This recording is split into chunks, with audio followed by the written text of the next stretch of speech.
One thing we've seen in recent years in NXT is main roster talent going back down to the PC and having some runs in the developmental brand, which really isn't anymore. It is more of a C show now, but there is the element of developmental in it still. But we've seen people like Finn Balor, Bayley, Dominic Mysterio, Mustafa Ali, Apollo Crews, Becky Lynch, and more recently Johnny Gargano, even though it was for a short time, go down to NXT, have a short or long run. You know, Bayley's were quite short in 2024 or 2025 last year. But then we saw Finn Balor have quite a long run down there, so did Apollo Crews. But these runs can actually really benefit not only NXT as a whole because they're getting big stars down there, but there's also going to benefit the talent because they get a chance to maybe try something new, or they just want to wrestle people in NXT and they get that opportunity, which is still good and still great and will still get viewers, like new viewers to NXT. Now, the list I'm going for here is more, there's like a main reason behind why I would send these people down to NXT. Personally, I think Johnny Gargano should have stayed down in NXT, probably should have won the North American title from Miles Bourne. But he didn't make my list just because he has been the most recent person to do it. And I've also got some honourable mentions, but I'll say them more at the end of the video, just as a quick one. But these are 5 superstars on the main roster that I think should go back down to NXT. So I'm starting off my list with Shinsuke Nakamura. Now this may shock some people. I know this is like a massive star going down to NXT, but I want to say outright for all these picks, these are not relegations. These are not all going back down to NXT, because that's very harsh on NXT. For me, Shinsuke Nakamura, he had his best years in WWE in NXT Black and Gold. And for me, I want to see him kind of get that magic back, recapture the essence of what the King of Strong Style can do. And he can do that in NXT while putting other people over. Guys like Tony D'Angelo will benefit, guys like Will Cruz, I've forgotten what his NXT name is now. But, all these new talent in NXT coming through could really benefit from not only getting matches against Nakamura, but learning from Nakamura at the Performance Center. And not only that, Nakamura can go back to having great matches, come back up to the main roster, and maybe have another mid-card run where people can take him more seriously. Like, for example, when he won the United States Championship back at Survivor Series, not last year, but the year before, that was genuinely a surprise to me. I did not see that coming at all, and that shouldn't really be the case with someone like Shinsuke Nakamura because of the legend that he is in wrestling. So they want to what I want to see is Nakamura kind of get to a point where he is taken more seriously again, recaptures the magic that he once had, and just has one last great run before he retires, essentially, because you feel like he's on a similar path to AJ Styles and John Cena and all the rest of them. And yeah, just having one last really good run for him would be great. My next pick is Grayson Waller. Now, for me, he's had pretty much the same gimmick since he came up to the main roster. Since he debuted in NXT 2.0, he's had pretty much the same gimmick. And it simply just isn't working on the main roster. It hasn't been working for a long time. Obviously, his biggest success was the tag team title win with Theory at WrestleMania 40. But even then, it didn't feel like they were going to become anything special. And they ended up dropping the titles, I want to say not long afterwards, but honestly, I can't remember. But yeah, it just feels like Grayson Waller has something. He has all the charisma in the world. He's a great promo, and you can tell the character work. If it's something he can really sink his teeth into, it's something that he could definitely get over and make him a big star, similar to people like The Miz on the main roster, and or at least be that kind of Miz guy who's just in the mid-card most of the time, but can win championships should and if they need. However, that hasn't been the case. He's become a bit of a jobber. He became pretty much the whipping boy for the New Day somehow. And yeah, it just, nothing really with this gimmick now works. For me, he goes back down to NXT. He's already familiar with the setup of NXT because it hasn't really... it has changed a lot since 2.0, but the aesthetic of everything about it still is the same. You'd maybe change up his character a little bit. You still have him as a heel, but have him be taken more seriously. And then, yeah, you kind of work his way through NXT and then comes back up to the main roster as essentially just a brand new person. And I feel like through that, you end up, instead of... because you've got to admit, there was a slight worry when releases were happening that maybe he ends up on that list, but I don't like speculating about people losing their jobs. It just feels like really evil. But, it's a case of if he's gotten through that and you feel, and he's definitely going to be someone they invest in, put him back down NXT, reinvent him a bit, and then have him become a top guy in the WWE, because he definitely has the potential to do it, especially on character and promos alone. It's just a case of getting him a character and a aesthetic that works well with NXT and the main roster overall. Following that, I have Michin. Now, first thing is, change the name back to Mia Yim. Get rid of Michin as a name. It is awful. I hate the name. I understand it's a kind of nickname. That's fine as a nickname. Michin Mia Yim was great, but having it as just the name sucks. So yeah, having it back to Mia Yim first, and then yeah, just like Grayson Waller, it's a case of reinvention, because Mia Yim has proven on several occasions how good she is in the ring. She did it in TNA when she was Jade. She did it during the Mae Young Classic when people were literally chanting for her to get signed. And in the first NXT run she had some great matches. One of the highlights I can remember off the top of my head is her ladder match with Io Sky for the Advantage of War Games. That was a brutal ladder match. And Michin, or Mia Yim, I'm going to keep differing. You have to just forgive me for this one. But she had a great showing during that match. And she is a fantastic wrestler, and the people that know, and the people that don't know, and they only seen her as Michin, are losing out on just how great she is. But again, you've got to give us a reason to take her seriously. Being Jay Cargill's lackey, then being the partner for BFAB, it's just not going to get her there, unfortunately.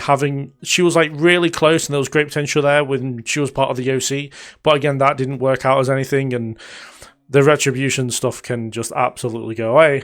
So yeah, it's a case of you have someone with like all the talent in the world. You just need to make sure it's packaged in the right way. Same as Grayson Waller, except with Waller it's more character based, and with Mia Yim it's more in ring based. People will be able to see how great she is if you just give her the chance to wrestle more, and then just say repackage it in a way, probably dye her hair blue again, because that was a pretty cool look shit she had. And then, yeah, kind of just have her almost reset back to when she first came back with the OC, and then just have her wrestle constantly, because she was great. And, you know, it's probably the person on the list I'm most invested in about getting out of this rut that she's in, or at least eventually get out of the rut that she's in. And someone I would love to see go back to NXT, really take it to the NXT Women's Division that's already absolutely stacked. And yeah, just have a fantastic run as maybe the Women's North American Champion, maybe in as far as the NXT Women's Championship. And yeah, I say she has everything already that she needs. It just needs reinventing, and then we'll be absolutely there. And part of the reinvention, get back Mia Yim as a name. The next person I would have go to NXT is Ivy Nile. Now, for me, you don't even need to reinvent Ivy Nile. We know that she's a great athlete. We know that she's strong. We know that she has the athletic abilities to be able to make it great as a wrestler. This is quite simply, give me a reason to care. Because everything about Ivy Nile just seems really boring. Like, yeah, she's been with the Creeds for like the longest time, and yeah, but Jesus. Like, there was the potential there of her becoming something really great, being paired with Chad Gable, but that just hasn't worked out, and then we're now doing the whole El Grande Americano stuff, which has usurped everything that they could ever be doing.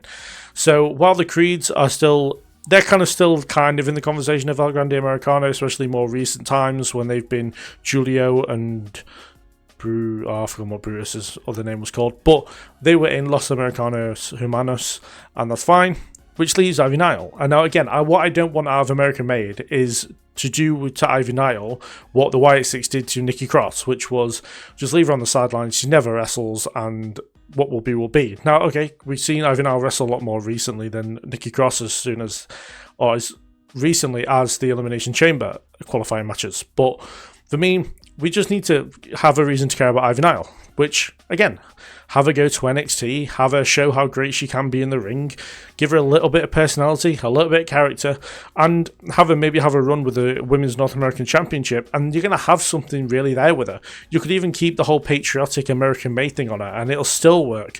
But right now, I see Ivy Nile in a match, and I'm like, I do not care. And I want to care. I want to see her do well. Of course I do. I want to see all the wrestlers do well. But yeah, what Ivy Nile needs is just a personality and a reason to be supporting her. The last person on my list, and this may shock a few people, I have Kit Wilson. Now, I am aware that he's very over on the main roster. He has a theme that's even more over than he is. But what I want out of Kit Wilson is kind of to establish him as a single star, and as I'm not sure how they involve Elton Prince back into this and whether he goes back into the tag team division and whether it'll work or not, because we know that the tag team division isn't in the best place right now. It's kind of like, yeah, we can keep him as a singles guy, that's absolutely fine, but for me, maybe have him go to NXT for like maybe 6 months and use that character that he's already got. People will tune into NXT to watch Kit Wilson, I'm fairly confident on that. And yeah, you can have him go as a mid-card champion, as a North American champion through that division, have some great matches with people, show how good he is in ring as a single star instead of just being someone who gets beaten up by Overfemi all the time, or someone who's just paired with The Miz just because. Show that he is going to be a great singles guy, then bring him back up to the main roster, and he can fit quite nicely back into SmackDown. We've seen guys like Mustafa Ali do it, we saw Dom do it on the regular. You could even have him on SmackDown still, and have him do NXT and SmackDown every week, and that'll be fine. But I feel like a NXT run would definitely benefit him as far as being taken seriously as a wrestler, as well as being over as a character. So there are 5 superstars that I would go, or at least have go to NXT from the main roster for just, again, don't have to be long runs, could just be short runs, but I feel like a run down there would benefit them massively. Some honorable mentions, I mean, Johnny Gargano is someone who could definitely benefit from being Johnny wrestling again more consistently. I was really hoping it was going to be more after Stand and Deliver, but unfortunately that just hasn't been the case. Matt Cardona maybe could also benefit from going back down, maybe a small reinvention so he's taken more seriously instead of being referred to by Ricky Saints of all people as QB4, even though that's pretty high up for Matt actually. But yeah, just again, a reason to be taken more seriously, even though like I really don't know why he got brought back, because he's just in the same position he was before he left.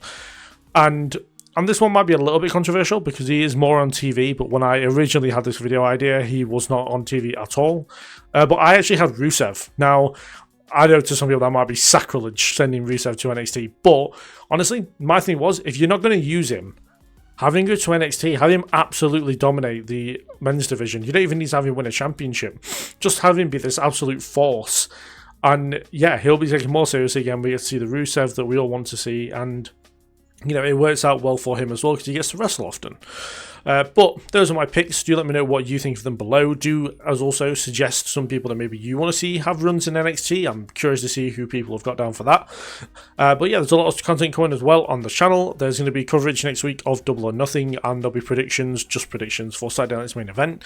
There's the next episode of the Retrospective coming very soon, where I've pretty much almost finished the whole of watching 2005's pay-per-views, so do look out for that, and all the match ratings are also on the shorts feed, so go and look out for those. There's, I think, all the way up to maybe SummerSlam up right now, so yeah, do go check them out. They are pretty interesting, I'm not gonna lie, even though I made them, so I'm massively biased. But yeah, there's also already on the channel, there's my review of Backlash, came out a few days ago, so do go and check that out. And in a few days, there's going to be some AEW matches that I think new fans should check out.